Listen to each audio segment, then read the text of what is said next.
grande problema que a gente tem até agora com o que a gente aprendeu de programação é a limitação do que a gente pode processar. Vocês já notaram que todos os programas da gente têm basicamente a seguinte estrutura. Opa, deixa eu abrir um programa aqui, exemplo.py. Tem tipicamente a seguinte estrutura: uma entrada de dados, em seguida o processamento e finalmente a saída. Apesar de que a gente tem condicionais, o que acontece é que, tipicamente, essas condições se manifestam aqui na parte do processamento, eventualmente na saída, mas ainda assim a gente tem uma estrutura basicamente linear. Ou seja, os programas começam a executar da primeira linha, fazem algum processamento aqui em sequência, eventualmente eles seguem um caminho ou outro, e finalmente eles passam para a saída e terminam. Se eu tiver que processar uma grande quantidade de dados, o que eu teria que fazer, provavelmente, é ler aqui uma grande quantidade de dados. Ou seja, por exemplo, eu poderia ler um inteiro e repetir isso aqui várias vezes. Se eu quiser simplesmente somar vários inteiros, eu teria que fazer uma coisa desse tipo. Obviamente, isso não é uma coisa que a gente queira fazer na computação. Na prática, o que a gente quer fazer é lidar com grandes quantidades de dados. E isso significa que a gente tem que começar a lidar agora com estruturas de dados não compostas, né? Não simples, que não armazenam um único dado, mas quantidades de dados. A gente já viu uma delas, e a primeira delas foi a string. Quando a gente faz qualquer string, a gente está, na realidade, fazendo aqui um tipo de dado, está criando na memória um tipo de dado que tem um número variável de bytes, que ocupa um número variável de bytes na memória. Então, x é uma string que ocupa 6 bytes na memória. E y, que é do mesmo tipo, só ocupa 3 bytes na memória. Finalmente, z também é uma string, os três são do mesmo tipo, mas ocupa 0 bytes na memória. Bom, isso, na verdade, não é tão simples assim. Esses são os dados ocupados pelo dado em si que você está guardando, mas Python, ele empacota essa string num objeto. A gente estava falando agora há pouco de objetos. Ele empacota cada uma dessas strings num objeto e tem uma parte constante que todos eles precisam ter. Então, literalmente, não é 0 bytes, mas está bem próximo disso. Se eu, então, faço agora, se eu, por outro lado, defino aqui variável x igual a 10.002, y igual a 150 e z igual a 0, as três variáveis ocupam um tamanho fixo de bits na memória. Eu sei que eu disse que inteiros em Python são ilimitados e você pode ter números gigantes aqui. Elevado, esqueci, né? Números gigantes que começam a aparecer aqui. E, obviamente, aí eu preciso de um número variável. Mas, até certo limite, inteiros em Python são limitados na memória a um número fixo de bits. Do mesmo jeito, número de ponto flutuante, se eu defino um número de ponto flutuante, não importa se ele é 1.0 ou 100.0 elevado a 2. Sei lá, a 100, 102. Esse número ocupa o mesmo número de bits que esse outro. Ou seja, esses dados são simples no sentido em que qualquer valor daquele tipo de dado se encaixa num único padrão de bits de tamanho fixo. Já as strings, não. As strings têm um tamanho variável pela própria natureza delas. Quando você escreve num programa o literal A, B, C, D, E, F, você sabe que você precisa de 1 byte, pelo menos, a gente já viu isso, talvez mais de um, para cada caractere daquela string. E você sabe que quando manipula as strings e obtém novas strings na saída, por exemplo, se eu fizer esta operação,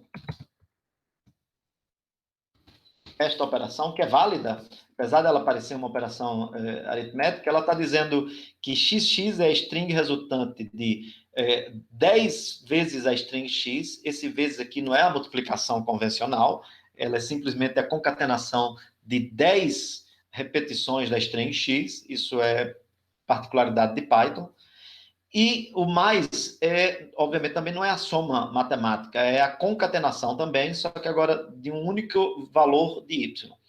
Ou seja, a gente vai obter aqui na saída, vamos ver o que é que isso resulta. Vamos colocar isso, vamos apagar essa primeira parte, já que a gente não tem. E vamos rodar isso aqui, só para a gente ver o resultado. Você vê que ele produz uma string na memória, ela ficou na memória associada ao nome XX, de tamanho diferente, variável, controlado exclusivamente em tempo de execução. Esse tipo de dado é o que nos interessa para manipular grandes massas de dados. Acontece que a gente vai usar string para manipular o tempo inteiro números, por exemplo. Isso serve para strings, mas e para números? Como é que a gente faz? E para dados mais complexos que ainda devem surgir. Então, strings são a forma básica de sequência, mas não são a única. Em Python, a gente tem pelo menos dois tipos de sequências fundamentais. Uma são as strings e outras são as listas. Listas têm um literal próprio, a gente já viu eles em alguns exemplos, e ele permite colocar explicitamente valores de qualquer natureza em uma sequência e reunidos sob um único nome. Ou seja, essa atribuição está dizendo a Python que eu quero um dado na memória que reúna os dados 1, 2 e 3, que em princípio são dados por si sós, sob um único nome. Esse nome é L. Então, vamos executar aqui. Você vê que, de certa forma, listas são a generalização de strings, do conceito de strings. Mas, estritamente, sequências, deixa eu colocar aqui, sequências são o tipo mais genérico. Então, se você tem sequências, você tem, entre os tipos de sequências em Python, você tem strings, que é a primeira que você já conheceu, listas, tuplas, e você vai ver que tem outras coisas mais. Então, o que é que caracteriza uma sequência? Por que é que essas dois tipos de dados tão diferentes, no final das contas, têm uma relação tão próxima, são tão parecidos? Vocês lembram que a gente disse que o número 5 é um inteiro, mas em alguns contextos ele pode ser manipulado e comparado com o número de ponto flutuante, e Python sabe resolver essa diferença entre os dois? Isso acontece porque, no final das contas, o inteiro é um número e números de pontos flutuantes podem ser vistos como uma forma mais abrangente de representação para aquele número, ainda que haja uma perda. Há uma perda quando a gente representa um número como ponto flutuante, mas é possível pensar do ponto de vista matemático que esses dois números estão relacionados. Se você pensasse em inteiros e reais, aí você sabe que não há perda. Mas quando você usa um número de ponto flutuante, há uma possível introdução de um erro aí. A gente já viu o clássico erro do 0.1, que internamente não pode ser representado como 0.1. Se a gente, vou lembrar vocês disso aqui, vamos fazer uma f-string do 0.1, se eu colocar simplesmente x, não dá nada. Mas se eu pedir o próprio x com 20 casas decimais, você vai ver que já aparece o erro interno, porque o x não está armazenado como 0.1, porque isso não é possível usando o número de ponto flutuante convencional das máquinas. Tá? Então, do mesmo jeito que a gente viu que números podem ter uma representação como inteiro e como ponto flutuante, strings e listas podem ser vistos como sendo parte de um tipo genérico que abrange os dois. Os dois são sequências, essa é a ideia. Então, tanto strings como listas, como tuplas, a gente vai falar tuplas daqui a pouco, são sequências de Python. E o que que tem de comum entre elas? Que operações são válidas em sequência?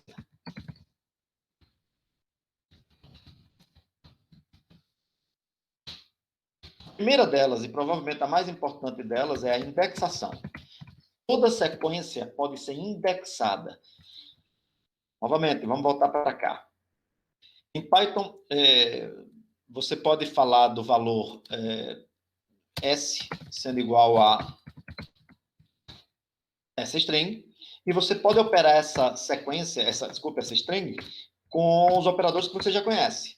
Vamos somar a S o valor x, y, z, e você vai obter uma nova string, que é ABCDEF, x, y, z. Vamos multiplicar S por 5 e você vai obter uma string que é a repetição da string ABCDEF 5 vezes.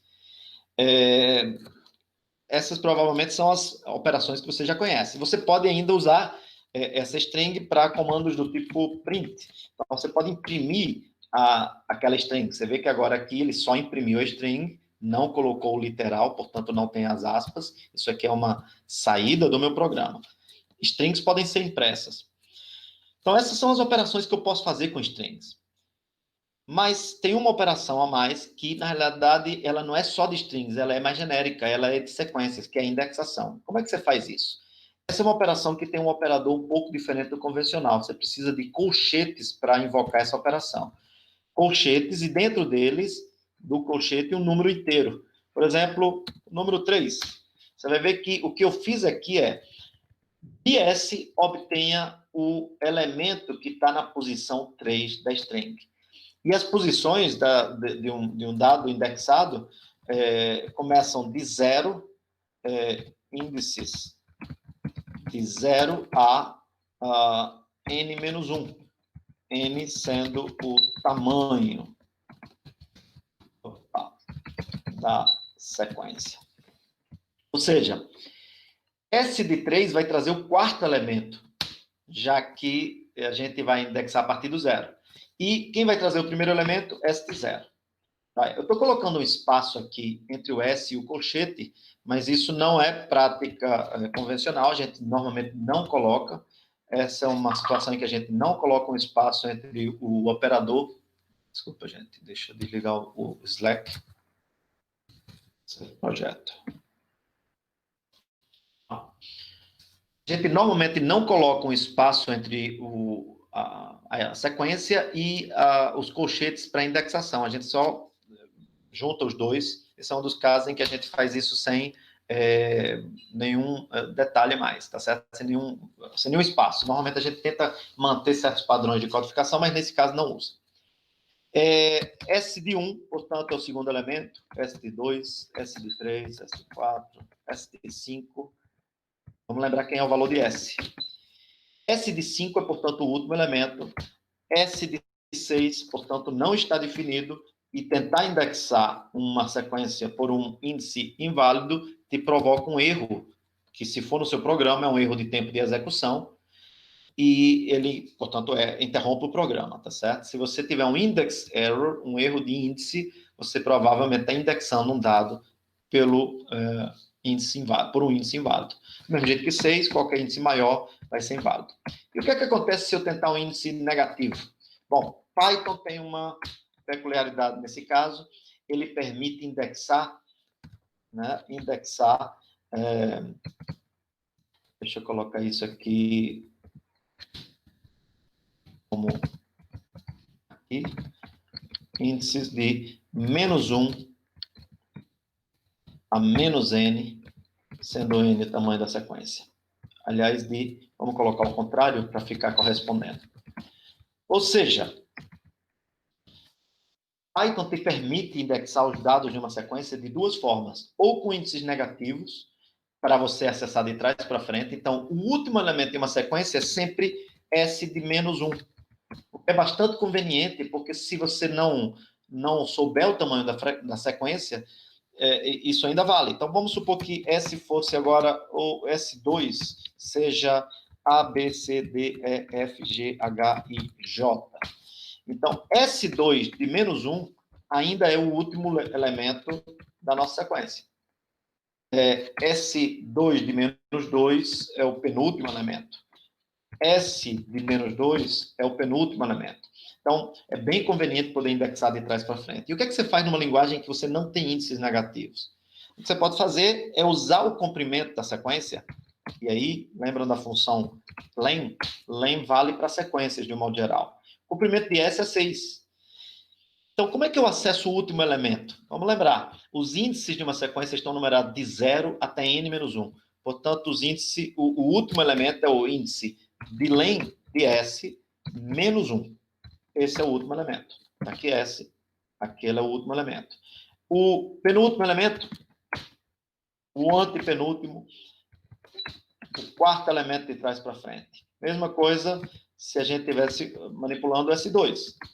Este é o quarto elemento de trás para frente de S2. Vai? Python só facilita a tua vida, permitindo você tirar essa parte que é tão repetitiva e que a gente já viu em tanto código, em tanta linguagem, e acessar ele diretamente pelo -4. Essa é a lógica de Python. Não vai funcionar em outra linguagem, a maioria delas não permite acesso por índice negativo. Ok? Isso é tudo que você precisa saber de strings. E o que mais? Tem uma outra operação aqui, chama slice. Eu vou falar dela aqui. Slicing, ou fatiamento. Fatiamento é muito estranho em português, certa gente não usa, não. Substring, talvez fosse um termo mais adequado, mas slice. O que é que ele consiste em fazer? Sim, esqueci de dizer aqui. Permite recuperar um elemento da sequência pelo índice. E aqui, o slicing permite recuperar uma subsequência pelos índices. Que índices são esses? Início, fim. Então, por exemplo, a gente tem aqui S2 e eu quero recuperar do terceiro ao quinto elemento. Então, o que eu posso fazer é S2, terceiro ao quinto elemento. Bom, infelizmente isso não vai funcionar assim tão bonitinho, porque o que eu preciso fazer quando eu uso um slice é utilizar o início e o fim mais um para poder conseguir o objetivo. Então, S2 do terceiro ao quinto elemento, na realidade, lembrar ainda, não é do terceiro ao quinto, né? O S3 é o quarto ao sexto elemento. Então, 4, 5, 6, se a gente for olhar aqui, primeiro, segundo, terceiro, quarto, quinto, sexto. É melhor pensar assim, os elementos dos índices 3 a 5. Aqui, os elementos dos índices 3 a 5. Vamos pegar os elementos de S dos índices 2 a 4. Ou seja, se eu vou pegar do 2 a 4, eu preciso escrever de 2 a 5. Slices são... Slices são proibidos. Eu ia escrever maiúsculo isso aqui, na disciplina. Completamente. A gente não permite slice, que você use slice na disciplina. Na verdade, a gente não deveria nem permitir que usasse índices negativos também. Por quê? Porque a gente quer que você se acostume com o mais geral, que é o que você vai encontrar na maioria das outras linguagens. Você não vai ter nem slice, nem indexação, tá certo? Você tem o equivalente, mas se acostuma a implementar como você precisa deles. Joia. Feito isso, eu acho que acaba o que é essencial de sequências. Vocês viram aplicados a strings, e tudo isso vale imediatamente para listas também. Então, vamos sair daqui de Python 3, entrar novamente e começar zerado, e vamos fazer uma lista. 1, 2, 3... Aliás, vamos fazer uma lista com valores diferentes, pelo menos para a gente diferenciar eles facilmente de índices. Então, está aqui a nossa lista. Temos 6 valores dentro delas, e a gente pode fazer exatamente as mesmas coisas que a gente fazia com strings. L índice 3, ou seja, eu estou querendo o quarto elemento, 0, 1, 2, 3. Isso aqui deve produzir, portanto, 40. L índice 5. L índice 6 deve produzir um erro, já que não existe esse índice. L índice -1 deve produzir 60, porque é o último elemento. L índice 2 a 5 deve produzir os elementos da posição 2, do índice 2, do índice 3, do índice 4. Lembrem, de 2 a 4. Tá aí os elementos. Ele produz uma nova lista. A lista original foi modificada? Nada. Tudo isso, todas as operações de indexação e de slicing, tá aí uma coisa importante de dizer,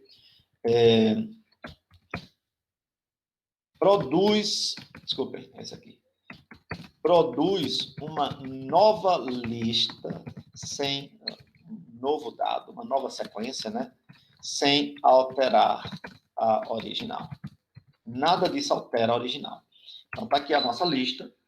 L de 3 a 6 produz uma lista válida. Opa, alguém pode estar se perguntando, mas 6 não era um índice inválido? Opa. 6 é um índice inválido, mas fazer um slice requer que o último elemento esteja... ele não seja o último valor que você vai acessar. Ele está dizendo até onde ir. Alguém pode estar perguntando por que esse detalhe estranho de exigir esse índice mais 1 no final. Acontece que isso, na verdade, é bastante conveniente. Imagine que a gente tem essa lista aqui. Aliás, eu vou fazer uma lista maior. Vou aproveitar a lista existente e vou adicionar ela. Eu posso somar duas listas? Sim, em Python você pode somar duas listas. Na verdade, internamente, o que ele vai fazer é produzir uma nova lista. Eu vou fazer uma lista com todos esses elementos aqui. Então, eu produzi uma nova lista com todos esses elementos. Imagina agora que eu quero dividir essa lista em duas, em um certo, determinado índice. Então, eu quero dividir, por exemplo, até o 50 numa lista e do 60 em diante em outra lista. Então, o que eu faço para isso é identificar o índice do elemento, do primeiro elemento que vai ficar fora da lista. No caso aqui é o 60. 0, 1, 2, 3, 4, 5. Então, índice 5. E eu posso fazer L de 0 até 5. Você vê que eu vou pegar os elementos até o elemento interessante. E posso fazer agora L de 5 até o último elemento. No caso aqui é 5, 6, 7, 8, 9, 10, 11, 12. Você vê que eu tenho agora a possibilidade de usar o mesmo índice para cada parte do slicing, certo? Tá aqui os dois, estão aí os dois. Deixa eu fazer um print para tirar esse parênteses aí que incomoda. Então, tá aí a divisão da nossa lista. A lista original e a lista subdividida. E mais, o slicing permite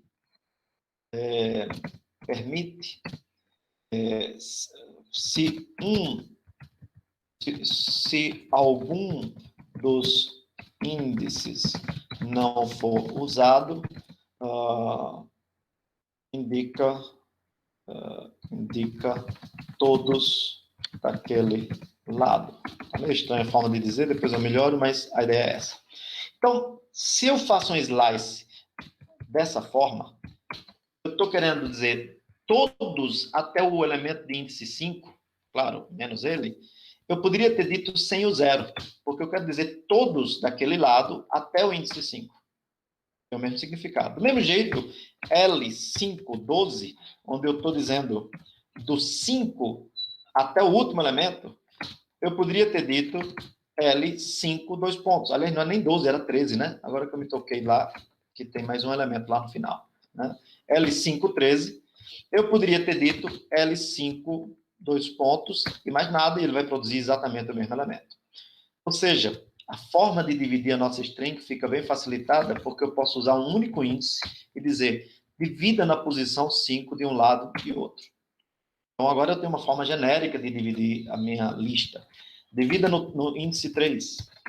Você vai ver que ele divide facilmente, eu só preciso de um dado aqui. 7 e 7. Ou seja, aqui ele não inclui o elemento e aqui ele inclui o elemento. Essa é a razão pela qual os slices, né, facilitam a vida. Quer dizer, isso é uma demonstração de como os slices definidos do jeito que estão facilitam a nossa vida.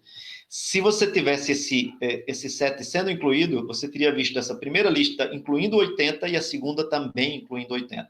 Dessa forma, você tem a garantia de que L 2.7, slice 2.7, te dá os elementos, exceto o de índice 7. E L de 7, 2 pontos em diante, te dá todos os elementos, incluindo o 7. Ou seja, é aberto por um lado o intervalo e fechado no outro lado. Tá certo? Esse é o motivo. Basicamente, isso é o que você pode fazer com slice. Vamos ver outro tipo de sequência. Tuplas. O que é uma tupla? Muito parecido com listas. A diferença é que tuplas, você, em termos de sintaxe, né, de literal, você vai usar parênteses e não colchetes para definir os valores. Então, eu posso ter a diferença entre tuplas e listas. Bom, se são sequências, eu posso indexar? Sim, posso indexar do mesmo jeito. Se são sequências, eu posso fazer slices? Também posso fazer slices. Ele produz uma nova tupla. A tupla original está lá. Então, qual a diferença? A diferença está nas propriedades adicionais. A lista pode ser alterada, ela pode ter dados modificados. Então, eu posso fazer, por exemplo, vamos retirar um elemento da lista. Vamos retirar o elemento 100. Para isso, eu vou usar um método chamado pop e passar para ele o índice do elemento. 0, 1, 2, 3, 4, 5, 6, 7, 8, 9. Índice 9. Você vê que o L.pop me retorna o elemento eliminado e ele alterou a lista. L era essa lista e agora tem esses outros elementos. Só que a lista foi alterada na memória. Vê como isso é diferente de tudo que a gente viu sobre strings e números. Os números e strings não são modificados na memória diretamente por Python. Já as listas são. E tuplas? Tuplas não têm essa possibilidade. Você não pode fazer L.pop, por exemplo, índice 1 ou 2. Você vê que ele não tem o pop, ele não tem nenhum método, tal como lista, de modificação dos valores. Vamos colocar o valor -1 na lista L. Você vê que ele colocou lá no final o elemento -1. T.append não funciona. Então, a diferença é que listas são mutáveis e tuplas são imutáveis ao estilo do que são números e strings. Isso tem duas vantagens. Primeiro, do ponto de vista de programação, você tem garantia de que uma vez que você cria tupla, não tem perigo de você, ou acidentalmente, você, noutra parte do código, ou você ou seus colegas, lembra que a gente está falando de engenharia de software, múltiplas pessoas programando no mesmo sistema. Então, você tem uma tupla, você tem garantia de que ninguém vai mexer naquele dado, porque ele é imutável. E a outra garantia, outra melhora, é que isso pode ser implementado de forma mais eficiente do que listas. As listas são um pouquinho menos eficientes do que tuplas, justamente porque elas têm que suportar a possibilidade de ser alteradas. As tuplas são implementadas de uma forma que pode ser bem rápida e bem eficiente em termos de espaço de memória, já que elas não vão ser alteradas nunca. Essa é a diferença. Mas também são sequências. Tá? Então, isso termina aqui nossa visão geral de sequências em Python.